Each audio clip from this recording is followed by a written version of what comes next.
সামনে লোকসভা নির্বাচন, তার আগে অনুব্রত মণ্ডলের গড় বলে পরিচিত বীরভূমের বিপুল পরিমাণে বোমা উদ্ধার করল পুলিশ।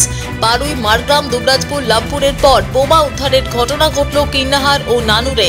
কিন্নাহার থানার সরডাঙ্গা গ্রামের মাঠের ধার থেকে জার ভর্তি তাজা বোমা উদ্ধার করে কিন্নাহার থানার পুলিশ। প্রায় 40 থেকে 42টি বোমা উদ্ধার হয়েছে বলে পুলিশ সূত্রের খবর। উদ্ধার হওয়া বোমাগুলিকে নিষ্ক্রিয় করার জন্য ইতিমধ্যেই বোম স্কোয়াডকে খবর দেওয়া হয়েছে বলেই সূত্রের খবর। অন্যদিকে গোপন সূত্রের খবর পেয়ে নানুরের ব্রাহ্মণখন্ড ও তাকোরা গ্রাম থেকে প্রায় 150টি তাজা বোমা উদ্ধার করে নানুর থানার পুলিশ। জেলার বিস্তীর্ণ অঞ্চল জুড়ে একের পর এক বোমা উদ্ধারের ঘটনায় চিন্তা বেড়েছে প্রশাসনের।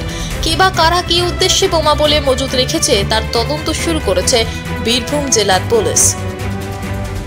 বীরভূম থেকে ইকবাল হোসেনের রিপোর্ট, টিভি নিউজ 10। সুলভে সঠিক চিকিৎসার একমাত্র প্রতিষ্ঠান বিবেকানন্দ হসপিটাল।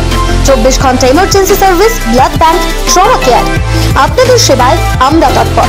গুণমান ও পরিষেবায় দুর্গাপুর বিধাননগরের ডক্টর জাকির হোসেন এভিনিউর বিবেকানন্দ হসপিটাল শিল্পাঞ্চলের মানুষের মন জয় করেছে। সবার আগে খবরের আপডেট পাওয়ার জন্য সাবস্ক্রাইব করুন আমাদের ইউটিউব চ্যানেল এবং ক্লিক করুন বেল নোটিফিকেশন আইকনে।